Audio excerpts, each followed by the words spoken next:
একজন বন্দী, তার নামটি হলো সুমাইয়া, কিতাবের মধ্যে এসেছে। সে আবু জেহেলের বাড়িতে গিয়ে বলছেন, আবু জেহেল, আপনি যে ঘোষণা করেছিলেন তামাম মক্কা জমিনেতে যে তোমার বাড়িতে একজন দাসী প্রয়োজন, আমি সুমাইয়া আমি আপনার বাড়িতে দাসী হিসাবে নিযুক্ত হতে চাই। কিন্তু আবু জেহেল বলছে, ঠিক আছে, আমার বাড়িতে দাসী হতে গেলে আমার কিছু শর্ত আছে, মানতে হবে। যদি কোনো মিস্ত্রি কোনো বাড়িওয়ালার আন্ডারে কাজ করতে যায়, বাড়িওয়ালা কিন্তু যেমনই বলবে তেমনই কাজ করতে হবে। যদি বাড়িওয়ালার কোনো বিপরীত কাজ যদি মিস্ত্রি করেছে, সে মিস্ত্রি কি পরের দিন রাখবে না বাদ দিয়ে দেওয়া হবে? পরের দিন বাদ দিয়ে অন্য মিস্ত্রি নেওয়া হবে। তাহলে আবু জেহেল বলছে, আমার বাড়িতে কাজ করতে হলে কিন্তু আমার কিছু শর্ত আছে, মানতে হবে। দুটো তিনটে কোনো শর্ত না, একটি মাত্র শর্ত আছে। ওই সময় আবু জেহেলের দাসী সুমাইয়া বলছেন, আবু জেহেল বলো তোমার কি শর্ত আছে? ওই সময় আবু জেহেল বলতে লাগলো, আমার শর্ত হলো আমার বাড়িতে কাজ করতে হলে নবী মুহাম্মদের কোনো জিকির, কোনো স্মরণ, কোনো গুণগান আমার বাড়িতে করা যাবে না। এই শর্ত যদি মানতে পারো তাহলে আমার বাড়িতে থাকতে পারো। আমার বাড়িতে থাকতে হলে মুহাম্মদের কোনো জিকির, কোনো স্মরণ, কোনো গুণগান আমার বাড়িতে করা যাবে না। তা শর্তে রাজি হয়ে গিয়ে আবু জেহেলের দাসী সুমাইয়া আবু জেহেলের বাড়িতে কাজকর্ম করতে শুরু করে দেয়। কিতাবের মধ্যে আসছে আবু জেহেল তার যে দাসী সুমাইয়াকে নিযুক্ত করেছিল, সারাদিন যাবৎ বাড়ির সমস্ত কাজকর্ম করে। আর তার বাড়ির এক সাইডে আবু জেহেলের বাড়ির এক সাইডে ছোট্ট একটি ঘর বেঁধে দিয়েছিল, সেখানে আবু জেহেলের দাসী সুমাইয়াকে রাত্রে যাপন করার জন্য রেখেছিল। একদিন গভীর রজনীতে, গভীর রাত্রিতে আবু জেহেলের ঘুমটা ভেঙে গেল। ভাঙার পরে আবু জেহেলের দর্শনটা ঠিক, চোখটা ঠিক যে বাড়িতে সুমাইয়া দাসী সুমাইয়াকে রেখেছিল সেই বাড়ির দিকে পড়ে গেল। আবু জেহেল আস্তে আস্তে করে উঠে গিয়ে আর ঘুমালেন না, গিয়ে যে বাড়িতে দাসী সুমাইয়াকে রেখেছিল সেই বাড়িতে গিয়ে দরজা এপার থেকে মুখ বাড়িয়ে দেখে অত গভীর রজনীতে আল্লাহর অধম বান্দি সুমাইয়া বসে বসে আল্লাহ আল্লাহ রসুলের জিকির করছে। জোরে বলুন না সুবহানাল্লাহ। আবু জেহেল দৃশ্যখানা দেখলো বটে, কিন্তু বাড়িতে চলে এলো, কিন্তু রাত্রে আর ঘুম হলো না। কারণ কি, যে মুহাম্মদের সারা জীবন সত্যতা করে এসেছি, সেই মুহাম্মদের নাম জিকির আমার বাড়িতে। আমি তো আমার বাড়িতে কাজ করার আগে বলেছিলাম যে আমার বাড়ি থাকতে হলে মুহাম্মদের কোনো জিকির, কোনো স্মরণ, কোনো গুণগান আমার বাড়িতে করা যাবে না। আপনি সারা রাত আর ঘুমালেন না, জাগ্রত অবস্থায় রইলেন। কিতাবের মধ্যে এসছে আবু জেহেলের রাগ অতিরিক্ত বেড়ে গেল, রাগে আগুন্বিত হয়ে গেল। সকাল যখন অতীত হয়ে গেল, সকাল যখন হয়ে গেল, আবু জেহেলের দাসী সুমাইয়া বাড়িতে সকালের কাজকর্ম সারতে লাগলো। সকালের কাজকর্ম যখন শুরু করে দিল, গরিব আবু জেহেল দূর থেকে ডাক দিল, এ আমার দাসী সুমাইয়া, জলদি করে আমার সম্মুখে চলে এসো। এই সময়তে দাসী সুমাইয়া সকালের কাজকর্ম শুরু আবু জেহেলের সম্মুখে হাজির হয়ে গেল। আমার গরিব আবু জেহেল বলো বলো বলো বলো, কি উদ্দেশ্য নিয়ে, কি আশা নিয়ে, কি আকাঙ্ক্ষা নিয়ে তুমি আমাকে ডেকেছো? এই সময়তে গরিব আবু জেহেল বলতে লাগলো, আমার দাসী সুমাইয়া, শুনে রেখে দাও, শুনে রেখে দাও, তুমি এমনই করো। আমি দেখতে পেলাম আমার বাড়িতে তো কাজ করার পূর্বে আমি তামাম মক্কা নগরীতে, মক্কা অলিতে গণিতে আমি ঘোষণা করে দিয়েছিলাম আমার বাড়িতে কাজ করার জন্য একজন দাসী প্রয়োজন, দাসী লাগবে। তুমি আমার ঘোষণা শুনে আমার বাড়িতে এসেছিলে বটে, কিন্তু আমি তোমাকে শর্ত দিয়েছিলাম আমার বাড়িতে কাজ করতে হলে মুহাম্মাদের কোন জিকির, মুহাম্মাদের কোন স্মরণ, মুহাম্মাদের কোন গুণগান আমার বাড়িতে চলবে না। আমি কিন্তু দেখতে পেলাম গতকাল রাত্রে, গতকাল গভীর রজনীতে তুমি যে বাড়িতে থাকতো, তোমার যে একার জন্য আশ্রয় স্থান দিয়েছিলাম, তুমি সেই বাড়ির মধ্যে গভীর রজনীতে সেখানে বসে বসে মুহাম্মাদের নামে কেন জিকির করছিল, আল্লাহ আল্লাহ রসুলের নামে কেন জিকির করছিল, কেন স্মরণ করছিলে বলো? ওই সময়তে উনি আবু জেহেলের দাসী সুমাইয়া জোর গলা জানিয়ে দিল, পড়ে রেখে দাও, চলে রেখে দাও। গতকাল রাত্রে তো আমি আপনার গোপনে করছিলাম, আমি আপনার নির্জনে করছিলাম, আপনি গিয়ে দেখে এসেছেন, সেটা আপনার ব্যক্তিগত ব্যাপার, আপনার ব্যক্তিগত ব্যাপার, আপনি গিয়ে দেখে এসেছেন। কিন্তু আজ আমি আমার সম্মুখে, আমি আদমবন্দির সুমাইয়া, আজ আমি আপনার সম্মুখে তোর গলায় জানিয়ে দিলাম, আশহাদু আল্লা ইলাহা ইল্লাল্লাহ ওয়া আশহাদু আন্না মুহাম্মাদুর রাসূলুল্লাহ। আমি সাক্ষ্য দিচ্ছি আল্লাহ ছাড়া কোনো উপাস্য নাই, মুহাম্মদ সাল্লাল্লাহু আলাইহি ওয়াসাল্লাম তার পবিত্র রাসূল। আবু জাহেল যখন কিনা সুমাইয়ার মুখ থেকে এই কথাটা শুনল, আর রাগ বেড়ে গেল, প্রচন্ড রাগের আগুন হয়ে গেল। হ্যাঁ তাই তো, গতকাল রাতে তো আমার গোপনে করছিল, আমার নির্জনে করছিল, আজ আমার সম্মুখে আবার সেই মুহাম্মাদের নাম, সেই মুহাম্মাদের থেকে, যে মুহাম্মাদের জন্য এতদিন শত্রুতা করে এসেছি, যে মুহাম্মাদের পিছনে এতদিন অত্যাচার করে এসেছি, সেই মুহাম্মাদের থেকে, সেই মুহাম্মাদের স্মরণ আমার বাড়িতে এ সহ্য হতে পারে না। কিতাবের মধ্যে লেখা আছে, আবু জাহেল ওই সময় ডাক দিতে লাগলো, আমার সহচরেরা, আমার সঙ্গী সাথীরা, জলদি করে চলে এসো। আবু জাহেলের সঙ্গী সাথীদের ডাক দিল। কিতাবের মধ্যে লেখা আছে, আবু জাহেলের সঙ্গী সাথীরা আবু জাহেলের সম্মুখে হাজির হয়ে গেল।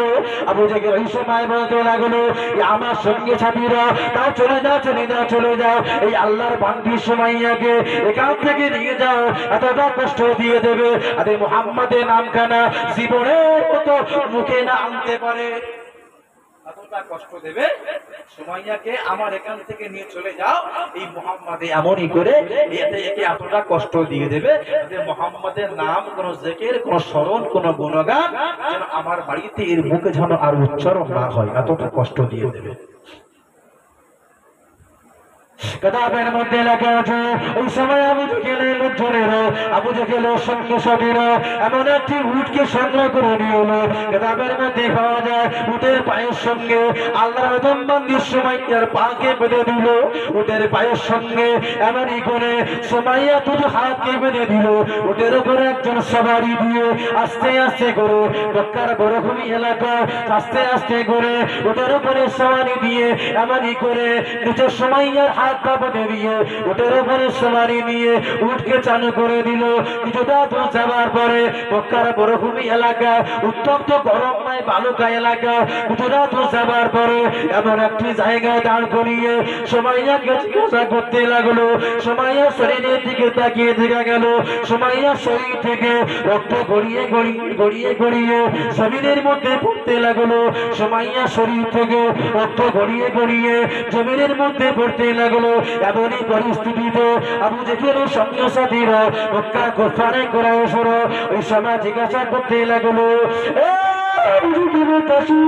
আল্লাহর বান্দি সুমাইয়া, শুনে রেখে দাও, শুনে রেখে দাও, শুনে রেখে দাও, শুনে রেখে দাও, তুমি এখানে বরঞ্চ একবার শেষবারের মতো মুহাম্মাদের জিকিরটা, মুহাম্মাদের স্মরণটা একবার শেষবারের মতো ভুলে যাও। ওই মুহাম্মাদের নাম যদি না ভুলতে পারো, তোমাকে এখানে জীবনের মতো শেষ করে দেব। ওই সময়তে আল্লাহর আদমবন্দি সুমাইয়া তোর গলা জানিয়ে দিল, এ আবু জাহেলের লোকজনেরা, এ মক্কার কুফার এসেরা, শুনে রেখে দাও, শুনে রেখে দাও, তোরা যদি আমাকে মারতে মারতে মারতে মারতে মারতে যদি আমাকে জীবনের মতো শেষ করে দিস, আমি আল্লাহর আদমবন্দি সুমাইয়া, আমি তবুও বিশ্ব নবী রাসূলুল্লাহ জিকির বলতে পারবো না। আরেকটু যদি বলবেন না সুবহানাল্লাহ। আমি তবুও আল্লাহ নবীর জিকির বলতে পারবো না, তোরা যদি আমাকে মারতে মারতে জীবনের মতো শেষ করে দিস, তবুও আমি ঈমানি কলেমা থেকে কিছু বাড়াতে পারবো না। কিতাবের মধ্যে লেখা আছে, আবু জাহেলের লোকজনেরা, আবু জাহেলের সঙ্গে সাথীরা সহ্য না করতে পেরে মনে করে কি করতে লাগলো, আবার উটকে দৌড় দিতে শুরু করলো। যদি কোনো মানুষের যদি উটের পায়ের সঙ্গে হাত পা বেঁধে দেওয়া হয়, আমার তো মনে হয় মানুষকে যদি উটের হাত পায়ের সঙ্গে, উটের সঙ্গে যদি হাত পা বেঁধে দেওয়ার আগে আমরা এমন ইমানদার, আমরা বলতাম যে মুহাম্মাদের নাম করে যাচ্ছি, আমাদের নাই ছেড়ে যায়। বিশ্ব নবী রাসূলুল্লাহকে ভালোবাসার মতো বাঁচতে পারবে। উটের সঙ্গে হাত পা যদি কোনো মানুষের বেঁধে দেওয়া হয়, আর যদি উটকে যদি সাওয়ারি দিয়ে মক্কার মরুভূমি এলাকায় দৌড়তে শুরু করে, তাহলে সে মানুষের আর শরীরের চামড়া পর্যন্ত থাকবে বলে মনে হয়। কিতাবের মধ্যে লেখা আছে, আবার যখন দৌড় দিতে শুরু করে দিল, কিছুটা দূর যাওয়ার পরে দেখতে পাওয়া গেল সুমাইয়া শরীর থেকে গোশত এমনই করে খসে খসে জমিনের মধ্যে পড়তে।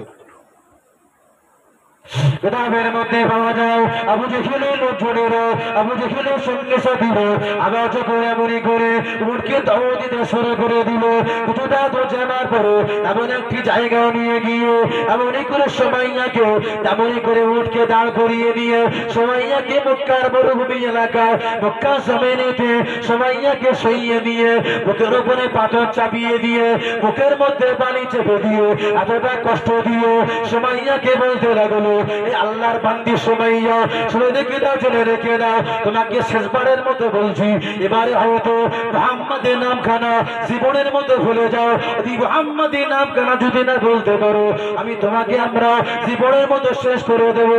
অতটা কষ্টের মধ্যে দিয়ে আল্লাহর অদম বান্দি সুমাইয়া তোর গলায় বলতে লাগলো, মক্কার গুপারে করে এসেরা আবু জেহেলের লোকজনেরা, তোরা শুনে রেখে দে, জেনে রেখে দে, তোরা যদি আমাকে মারতে মারতে মারতে মারতে জীবনের মতো শেষ করে দিস, আমি আল্লাহ অদম বান্দি সুমাইয়া তবুও আল্লাহ নবী থেকে ঈমানি কলেমা থেকে পিছু পা হতে পারবো না। ঈমানি কলেমা থেকে কিছুতেই পিছু পা হতে পারবো না। শুধু তাই নয়, এমনই করে ওই সময় তো অতটা কষ্টের মধ্যে নিয়ে যখন আল্লাহর অদম বান্দি সুমাইয়া ওই মক্কার মরুভূমি এলাকা শুয়ে রইল, সময় যখন অধিক করে হতে লাগলো, আল্লাহ পাক রব্বুল আলামিন জান্নাতের মালাইকাকে ডেকে বলল, জান্নাতের ফেরেশতাকে ডাক দিল, আমার জান্নাতের ফেরেশতা এমনই করে জান্নাতের দরজাখানা একবার খুলে দাও, আমার বান্দি সুমাইয়া বড় কষ্টের মধ্যে মক্কার মরুভূমি এলাকার মধ্যে বড় কষ্টের রয়েছে, একবার জান্নাতের দরজাখানা খুলে দাও, আমার অদম বান্দি সুমাইয়া একবার শেষবারের মতো একবার জান্নাতকে দর্শন করে নি। এমনই করে জান্নাতের ফেরেশতা আল্লাহ পাকের আদেশ করে নিয়ে জান্নাতের দরজাখানা যখন খুলে দিল, আল্লাহ পাকের অদম বান্দি সুমাইয়া মক্কার মরুভূমি এলাকাতে একবার শুয়ে শুয়ে আল্লাহ জান্নাত যখন থেকে নিল, জান্নাত যখন দেখা হয়ে গেল, তোর গলায় বলতে লাগলো, এ মক্কার কুফারে করে এসো, এই আবু জেহেলের লোকজনেরা তোরা শুনে রেখে দে, জেনে রেখে দে, তোরা তো জীবনে জান্নাতের মধ্যে প্রবেশ করতে পারবি না, তো জীবনে জান্নাতের মধ্যে যেতে পারবি না। আমি আল্লাহর অদম বান্দি সুমাইয়া এখানে শুয়ে শুয়ে আল্লাহ দেয়া জান্নাত দেখে নিয়েছি। আল্লাহ দেয়া জান্নাত আমি অদম বান্দি সুমাইয়া এখানে শুয়ে শুয়ে দেখে নিয়েছি।